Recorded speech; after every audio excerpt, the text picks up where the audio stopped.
Thank you very much, Mr. President. Mr. President, a couple of weeks ago, Americans voted. They voted for more jobs, for less spending, and, of course, for smaller government. And as you know, Mr. President, I've come to this Senate floor week after week to give a doctor's second opinion about the health care law. Well, the American people on Election Day, polling shows 58% of voters still want to repeal and replace the president's new health care law. Americans have made it clear that they oppose this new policy that put Washington between patients and their doctors. The day after the election, President Obama was asked about his health care law's impact on the election.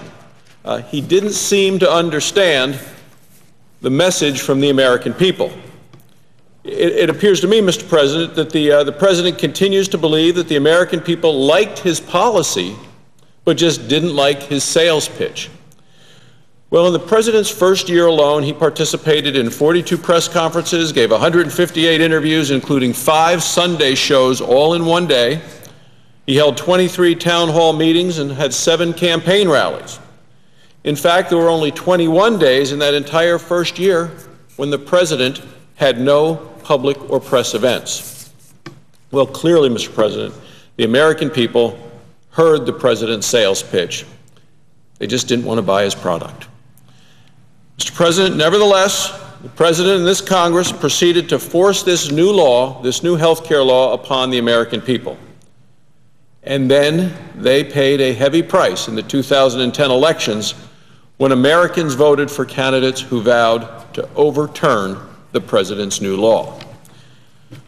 Well, Republicans have listened to the American people and are committed to ensuring that America's health care system continues to remain the best in the world.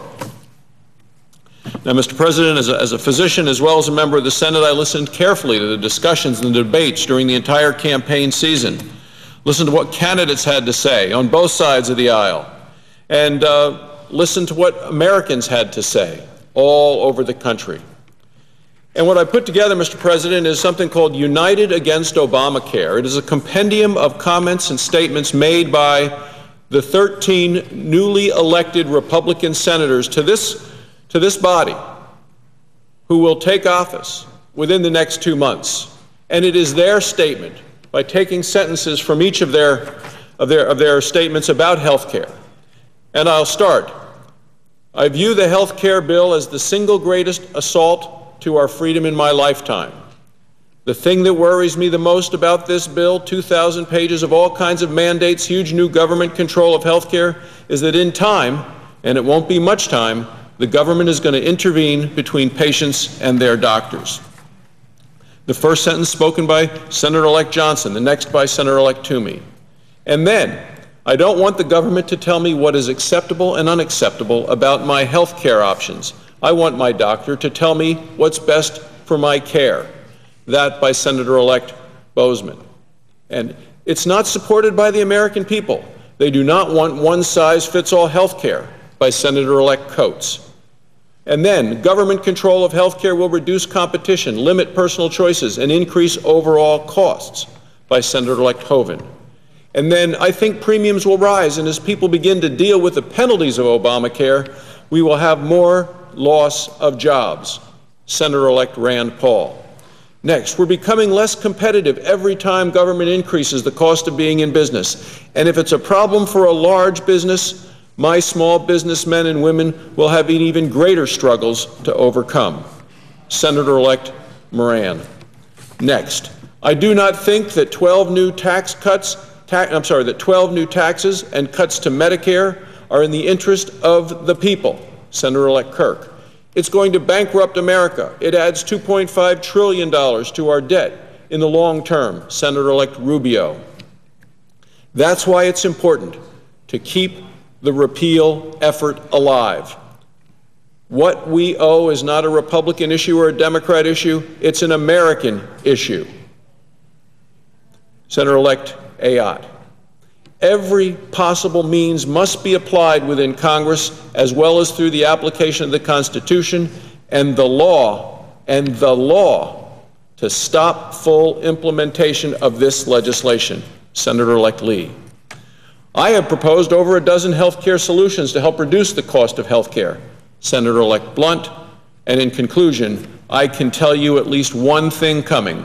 When it comes time to vote to repeal health care, I vote yes, Senator-elect Portman.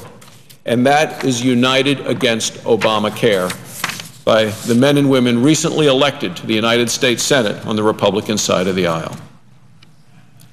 Mr. President, we will fight to repeal the law and replace it with legislation that will help patients and providers and taxpayers.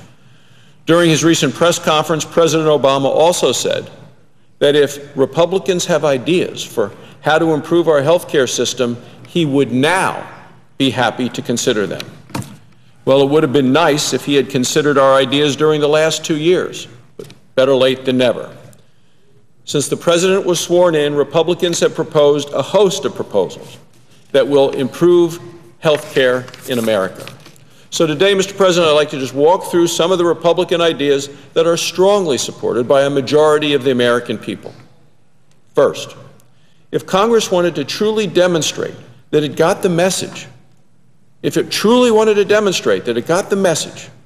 House and the Senate would immediately repeal the President's new health care law.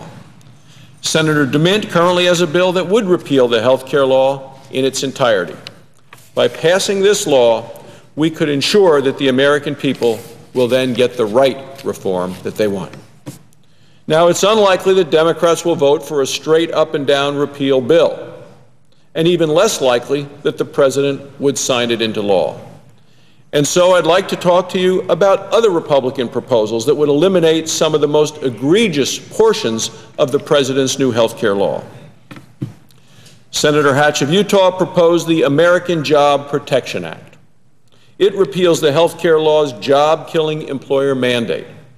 It strikes relevant sections in the health care law, forcing employers to provide health insurance to their employees or face a penalty.